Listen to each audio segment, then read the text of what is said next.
This is the Work Smart Hypnosis podcast, session number 101. Put down those scripts. Welcome to the Work Smart Hypnosis podcast with Jason Linett, your professional resource for hypnosis training and outstanding business success. Here's your host, Jason Linett. It's all about being a hypnotist and not a scriptnotist. Hey, it's Jason Linett here, and welcome back to the Work Smart Hypnosis podcast, here today to chat with you about one of my favorite topics. It's all about building confidence in the hypnotist. And I'd share this is an issue that I find isn't just the issue, whether it's the brand new hypnotist coming through a certification training, or perhaps it's the well-seasoned hypnotherapist who is looking to make their process perhaps more effective. And I'd rewind this story back here to the experience of being in my late teenage years. I was interested in magic, and from a magic shop, I purchased a little booklet on hypnotism.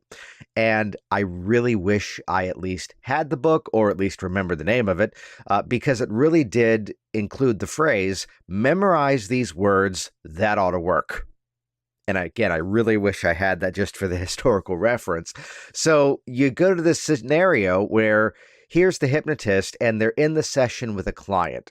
And well, let's actually do this first. Let's not completely beat up the script. In the words of Roy Hunter, scripts are training wheels. You know, we all start somewhere. And scripts, in my opinion, are something that I've heard some people say, oh, they should be outlawed, which, well, first of all, I don't know how the hell you would pull that off, but really understand the intention. This is why inside of my program, Hypnotic Workers, one of the phrases is we don't need any more scripts. What we need are more transcripts. And that's why inside of Hypnotic Workers over at hypnoticworkers.com, there are real client sessions with the real client full transcribed transcripts. And many students have been modeling that, but not using that as a script. And take that as an example, by the way.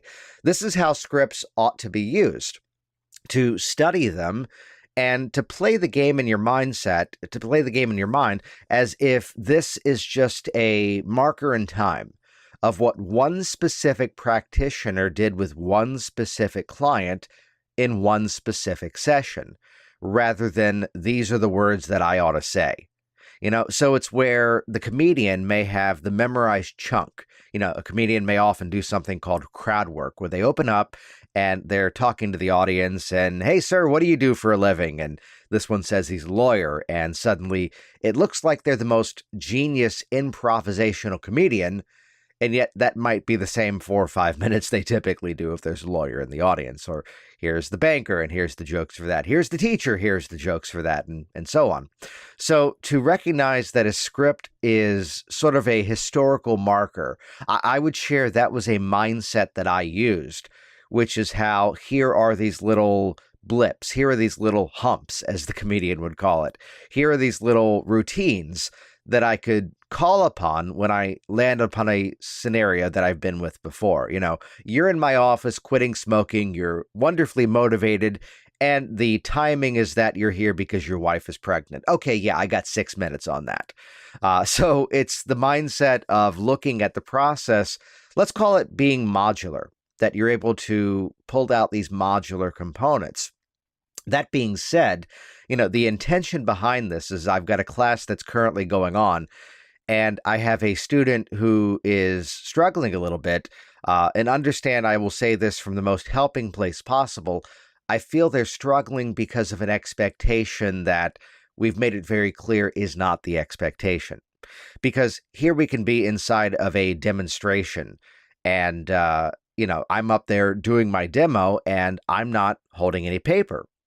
And I'd have to go to the phrasing of Malcolm Gladwell on this. The concept, as he would say, is the 10,000 hours. That the reason that, quote, I make it look so easy is because I've been doing it for all these years. I've been doing it inside of thousands and thousands of client sessions and, thousands of stage hypnosis shows over the years, and teaching, hundreds and hundreds of live students. So it's the experience of, you don't ever really, in my opinion, have the work to commit it to memory. There may be some moments inside of a training where I may highlight and say, Okay, that paragraph is magic. Memorize those words if you can.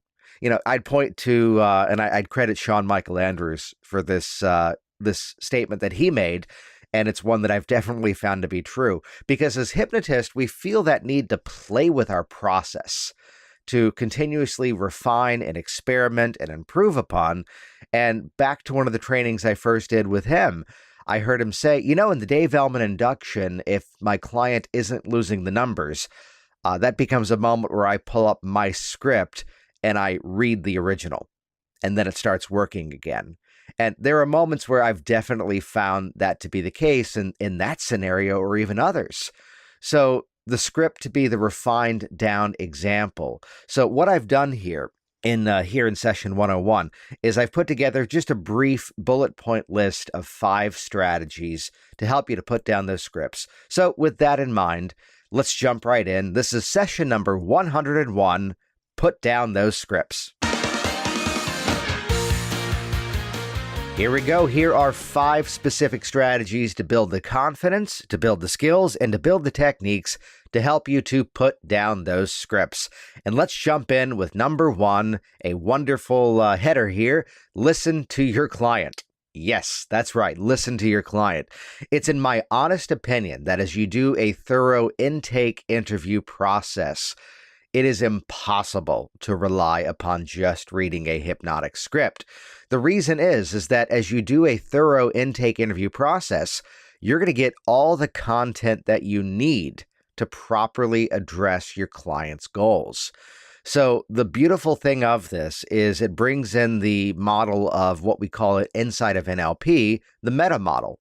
And specifically, what we can just refer to as chunking up and chunking down. So what I'd reference is that inside of my client intake forms, I'll give you the basic overview of it here. There is a single page that is asking for a list of benefits that they're going to achieve as they achieve their goal. And then another strategy is, what is your expectation of this goal a month from now, a year from now, 5 years from now? And in the words of Scott Sandlin, what's great about that is it's teaching your client to hypnotize themselves before they even come into your office. So from these specific prompts, it's really going to give you every bit of ammunition you're going to need to jump into your client session and customize to the individual. And to do this by way of chunking up and chunking down. So let's use a simple example here. Here's someone coming in to quit smoking, and they express that their goal is they want to feel healthier. And understand, I've got nothing to do. I've got no idea what the heck that means. Feel healthier. So to chunk down is to get into the individual specifics of that statement. Right now, that's kind of just this bigger picture perspective. So what specifically do you mean by feeling better? Well, I'd like to feel healthier. Okay, now our foot's kind of in the door. And feel healthier how? In what way? And again, we're just simply asking questions here. Well, I need more energy. Well, doesn't that open up a door? Well, energy for what specifically? Oh, I've got grandkids, and when I'm around my grandkids, I just don't have the energy. Oh, well, what's it going to be like to be around your grandkids now and have all this energy? Oh, it's going to be wonderful because I watch them every Monday, Wednesday, and Friday after school. And they're really active. We've got a big playground by my neighborhood, and we take them out there. And I just always feel winded. And, once I get rid of the cigarettes, I know I've stopped for 2 years before. Once I get rid of the cigarettes, I know I'm going to be able to get out there and jog with them and run with them and play on the playground. And, I don't feel good being the old grandpa sitting on the bench. I want to be up there and active and wear them out as well. And this is a specific example that I've heard in the last couple of weeks, which at that point, you've now got every bit of suggestion and imagery you're going to need to work with that client to bring them into that result and then bring them hypnotically along for the ride. So this is the downfall of just accepting change at face value. So it started with, I want to feel better. And now you have this beautiful scenario to associate your client with and to fold in hypnotic language patterns and hypnotic suggestion and imagery to bring them into that experience to further motivate that change.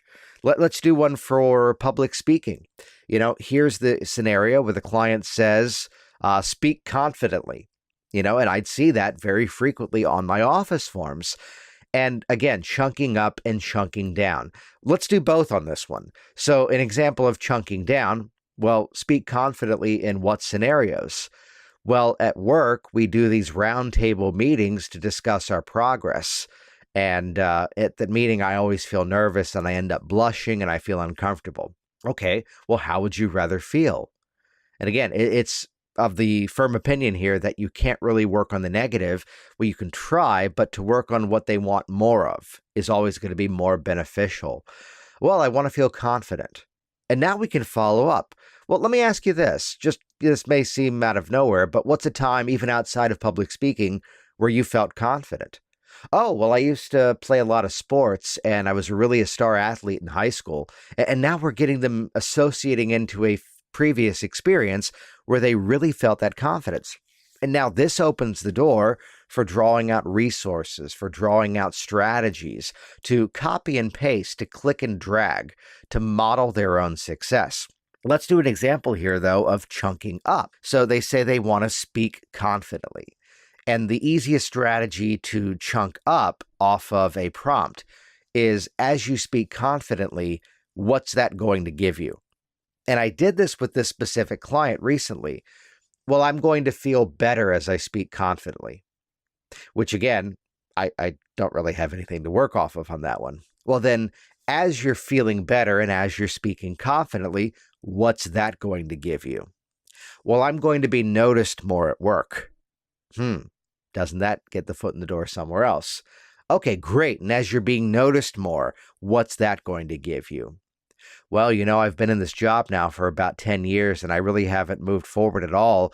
And it's about time that I advance in my career and I'm recognized and promoted and paid more. Now we've got something to work on, don't we? Yeah. So again, listen to your client, but at the same time, engage even more thoroughly in a intake interview process to play the strategy of chunking up and chunking down. I would mention two possible side effects of the meta model. The first would be a good one, and I love this one. As you're engaging with your client and as you're asking them these questions, there is often the side effect that people will think you are a whole lot more brilliant than you may actually be, which is a nice benefit because what's happening inside of the meta model is you're driving them inside to ask themselves questions. And you're driving them inside to think about their issues in ways that perhaps they haven't yet done. And as they make these discoveries, as they make these epiphanies, they may actually already start to credit some of the breaking through of that change to you. So be cautious, because people will give you a whole lot more intelligence and credit than you may actually deserve. I think you're really smart. With great power comes great responsibility. The second side effect, though, of the meta model is that it may become slightly tedious. It may become slightly annoying for you to be asking this many questions. So this is a place where I'm not saying don't ask the questions, because instead I'm saying ask even more. But it's a place where you may want to soften a question by going, well, I'm just curious about this, just so I understand this a little bit better. Well, let me explore that for a few moments just to get the content that I need to help you.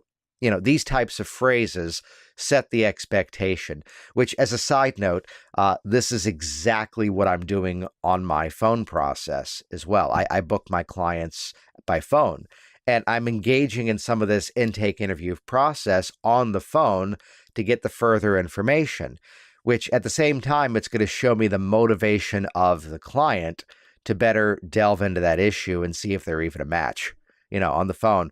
Oh, you want to lose weight? Well, what's in it for you to lose the weight? I just want to lose weight. Okay. Well, as you're losing the weight and you're feeling healthier, what's going to be different? Well, I'll just feel better, and I may be hearing a client who's just kind of, at face value and not yet fully invested in that change. So again, it may seem rather comical, but in my opinion, this really is the absolute best strategy of everything I'm going to share with you here during this program. Listen to your client. They're going to give you every bit of the roadmap that you need to really jump into that session and really help them to create those changes. And with that, let's now move on to point number 2 of put down those scripts, which involves getting more training, getting additional training in your skills. And specifically, my greatest recommendation is to take an NLP class to get trained in NLP style strategies. And I'll highlight one specifically here, which I think is one that is perhaps one of the most powerful to add to the hypnosis skills. And inside of Hypnotic Workers, there's a whole module of this, of what's called working with submodalities. Submodalities. They are the individual building blocks of reality. So let me give you a simple example of this. The phone rings and a client is coming in because they have a fear, which for this example, it really doesn't matter what the specific fear is. All that matters is that they feel fear. Now, imagine for a moment. Imagine that here you are, and you are the scriptnotist, and you're now digging through your archives. You're now looking through your books, your downloads. You're hopping onto various online forums and Facebook groups, and you're playing the game of, do you have a script for this? Which again, that ain't what we're talking about here. Because here's the biggest issue. How do you know what that fear really is? And I'm not talking about what the fear is relating to. No, what I'm talking about is what is going through the client's experience. What is going through the client's subjective experience that tells them that they are experiencing fear. So in the work of submodalities and the NLP model, the neuro-linguistic programming model, it's one of becoming curious as to what exactly is going on. What pictures are they creating in their mind? What feelings are in their body? Realize this. You could have 100 people in front of you who all would report perhaps a fear of public speaking. Yet to ask them, how do you feel that fear in your body? The moment you've asked that, you've now got something to work on. You've now got an issue to actually go in and truly address and to morph and change and play with.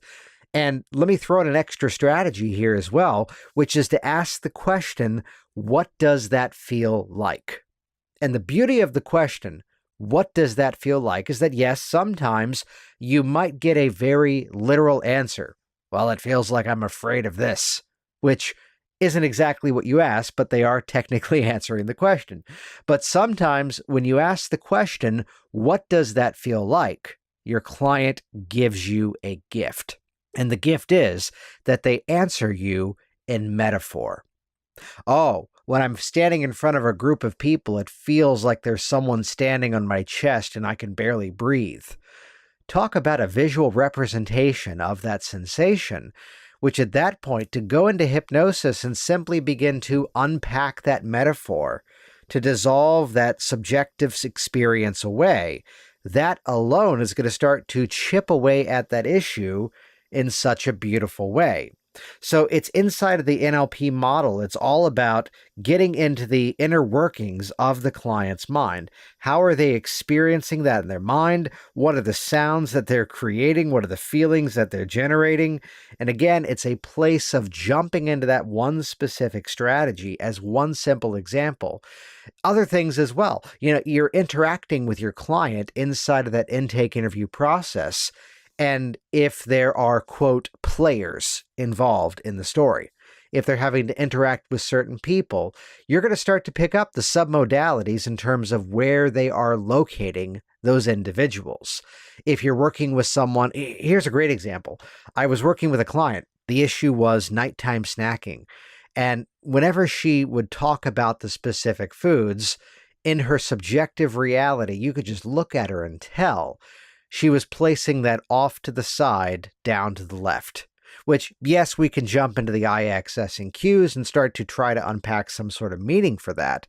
Though all that matters for now is I need to put another emotional state in that area, which we're getting into a conversational swish pattern at that point. Really, really next level stuff here, which again, this playfulness inside of your process to really explore what is the client experiencing and how do we harness that and how do we shift that reality.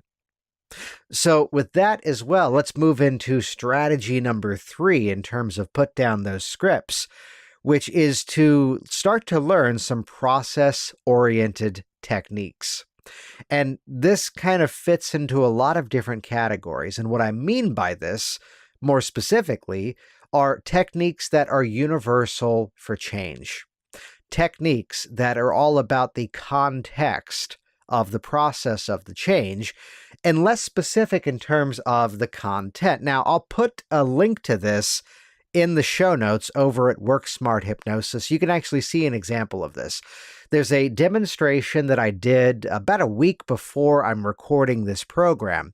It's a demonstration that happened during my live certification course, and it's a demonstration that I did with a student in the class that understand this is a demonstration that I only ever do in a class, because there's just no reason to work this way with a client. Because what was interesting about the demo is I had no idea what the volunteer was addressing. I only asked him one piece of criteria to find out if the thing he wanted to address was a habit and a behavior, or if it was an emotional thing he wanted to change. So it's branching into the category of content-free hypnosis, which, why do I bring this up here? Well, again, there really has never been a scenario inside of my office where I was working with somebody and I didn't know what they were working on, because the phone rings and it just simply begins, well, great, tell me a little bit more about what you'd like to work on. And with that little bit of an interesting opening statement, I now have meat. I now have the criteria. I now have the content to actually go in and address the change process. So I did this demonstration, though, because I believe I proceeded to do like a 45-minute hypnosis session with Rod, with this guy in this video. And again, I had nothing to work off of, which it begs the simple statement back to statement number 1, back to bullet point number 1 here. If I had just that little bit of content, if I had just that little bit of information to branch off of, that would have been a much more robust session. Though you'll see this in the video that I'm referencing. Again, this is going to be in the show notes over at WorkSmart Hypnosis, connected to session number 101, put down those scripts. You can see that I check in with him at the end of this to really ask him, no, seriously, did I help you address that goal? How do you feel now?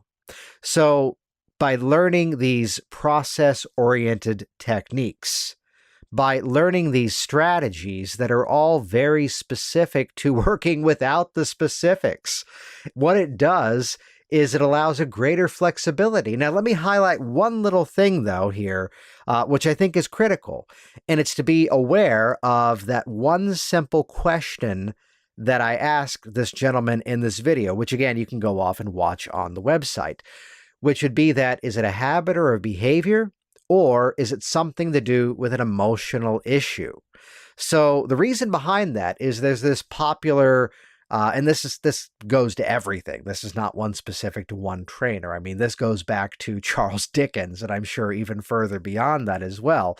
The strategy of the high road, low road, the strategy of the ghost of Christmas future. What will happen if you don't do anything and you continue to have this issue? I bring that up because there's popular variations of the strategy from multiple people out there in the hypnosis profession.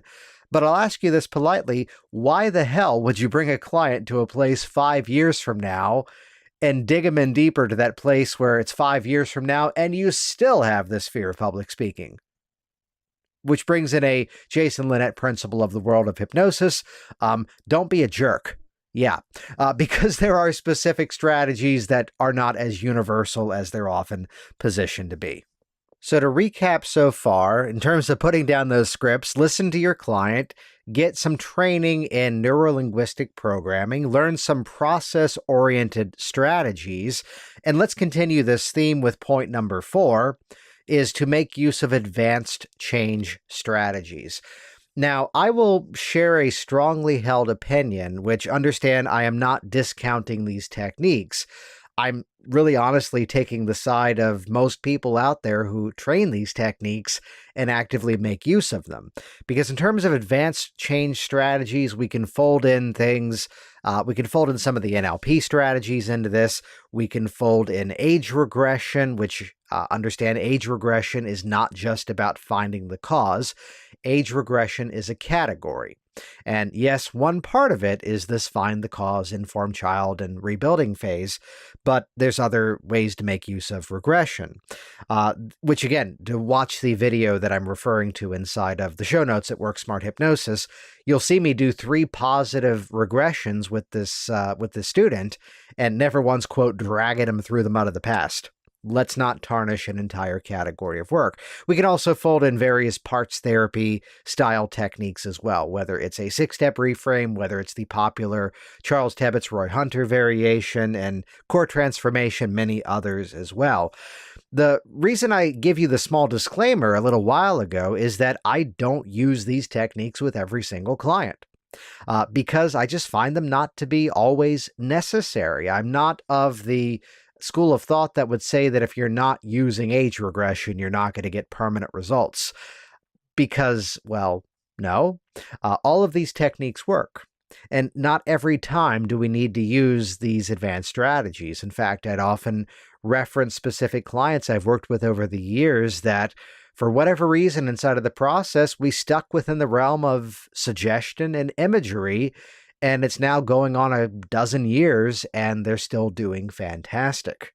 So it's where these strategies work. My sort of litmus test to figure out whether or not these techniques are needed is the feedback in session number 2, which is, again, why I'm a multiple session practitioner.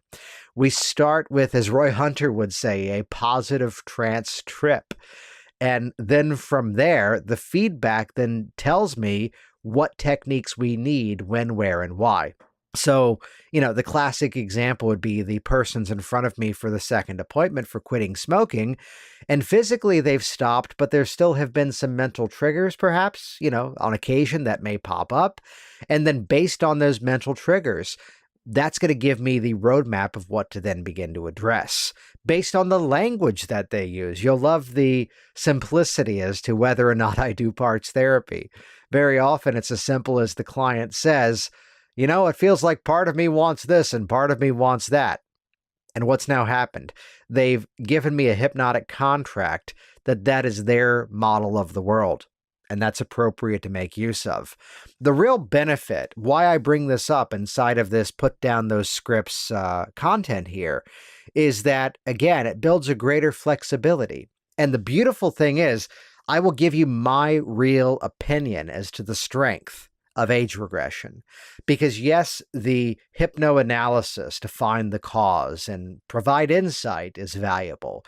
Yes, the relearning and integration is phenomenal.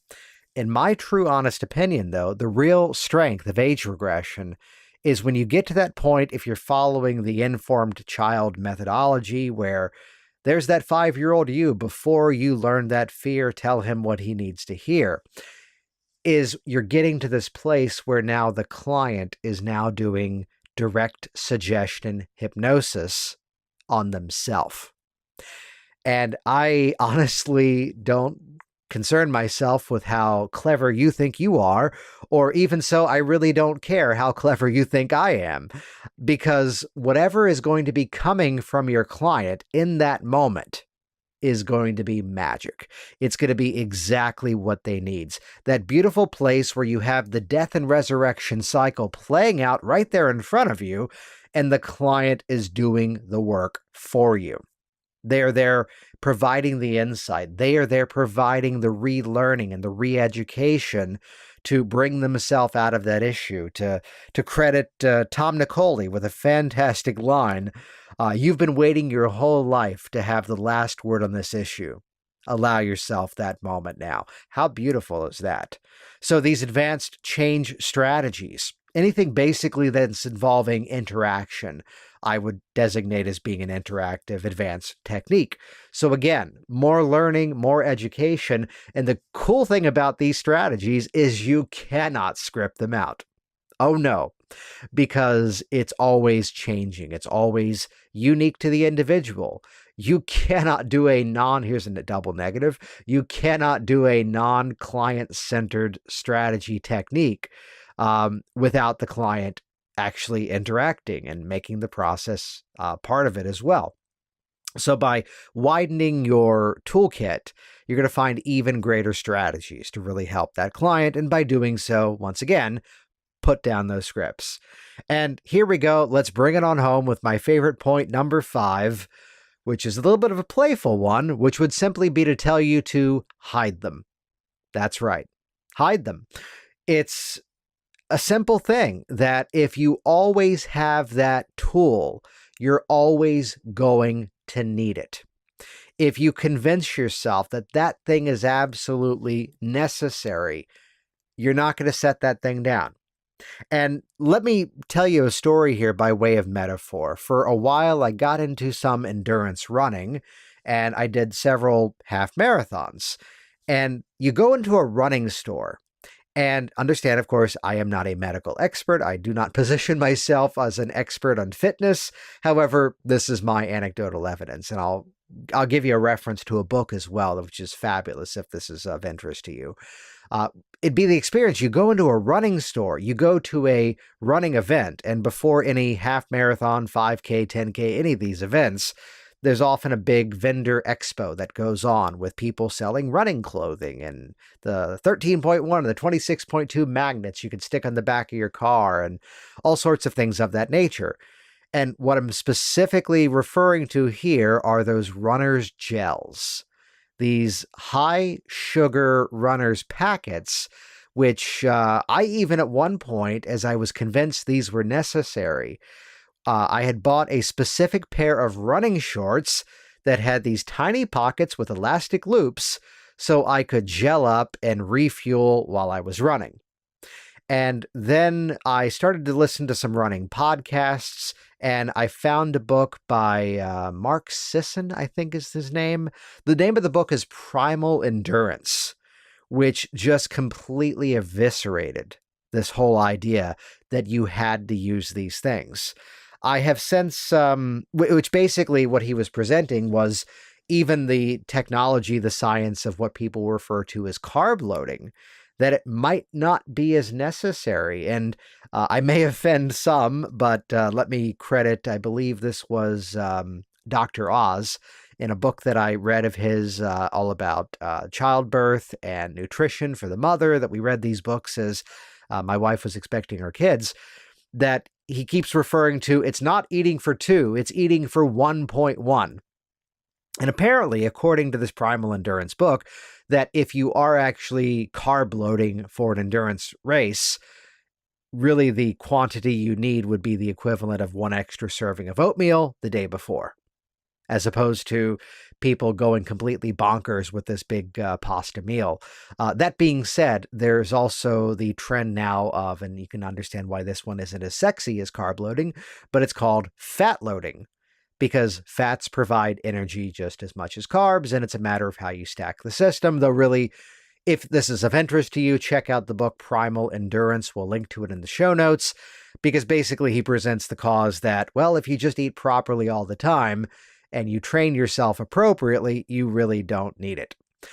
So actually, my best runs I ever did was when I abandoned all the gel packets, the high sugar snacks, and I just ate a balanced diet and built up the endurance properly. And the last time I did a half marathon, did the whole thing without the packets, only drinking a little bit of water along the run and not, quote, refueling at all.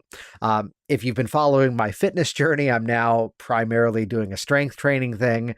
And even for that one, you see people in the gym, they're wearing a weight belt, they're wearing gloves, they're kicking back the protein shake, they're doing all these extraneous things without perhaps regulating what their specific goals are.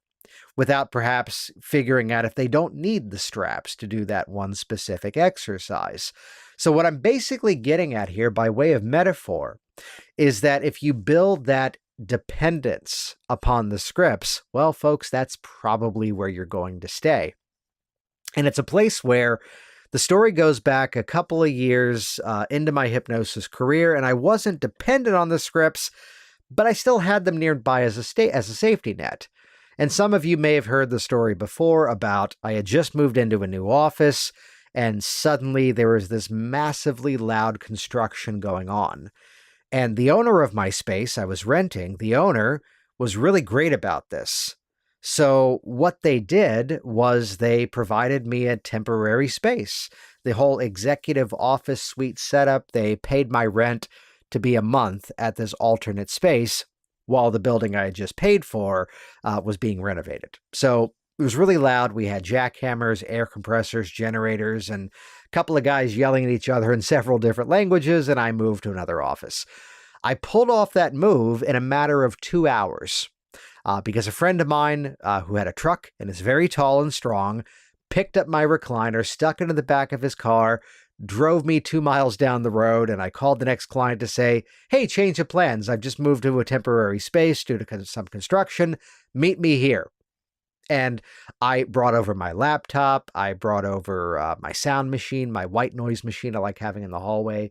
And suddenly there's the client, and my magical binder is 2 miles away.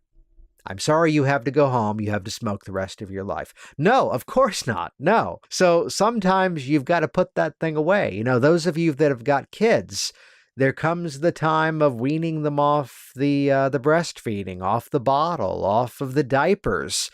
There comes the moment.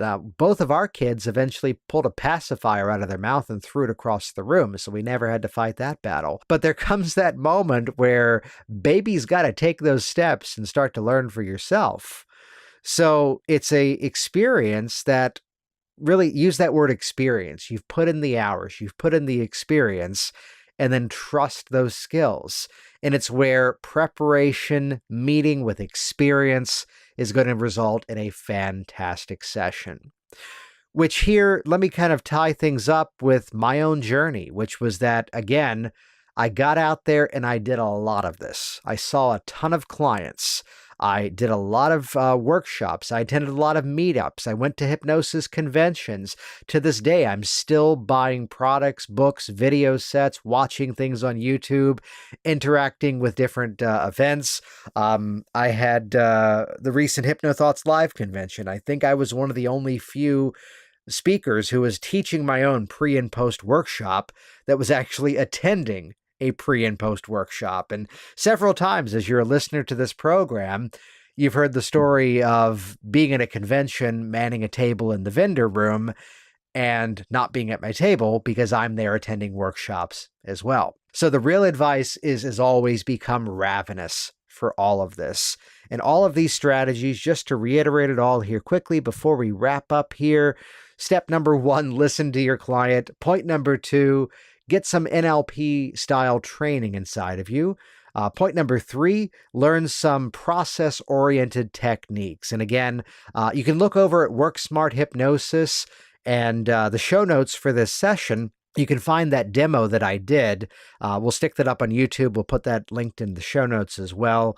The process-oriented techniques that are all contextual in nature, and all of those strategies are taught in detail inside of hypnoticworkers.com. We also talked about point number 4, advanced change strategies, which this is really the whole category of direction that I go if things are not clicking, if things are not working. And then point number 5, my personal favorite, hide them. This has been Put Down Those Scripts. Hey, it's Jason here, and thanks again so much for interacting with this program. Here we go, launching in session number 101. If you have not interacted with the previous 100 sessions, jump over to worksmarthypnosis.com and check them out. Everything can be downloaded on iTunes, downloaded from the Work Smart Hypnosis website, or stream it online as well. As you enjoy this program, please head to worksmarthypnosis.com/ iTunes, and that'll bring you directly over to the page to leave your 5-star review for this program. And to further advance your hypnosis skills and to help you to put down those scripts, check out hypnoticworkers.com. It's the entire digital access to my Hypnosis for Change library. Get started today for just $47. Learn more at hypnoticworkers.com. See you next time. Thanks for listening to the Work Smart Hypnosis podcast at WorkSmartHypnosis.com. Hey, it's Jason here, and I want you to be the first to find out as we upload new content here online. So do this right now. Click subscribe right next to this video, and you will be the first to find out as I share further resources, further downloads, and other really cool things to come your way. See you soon.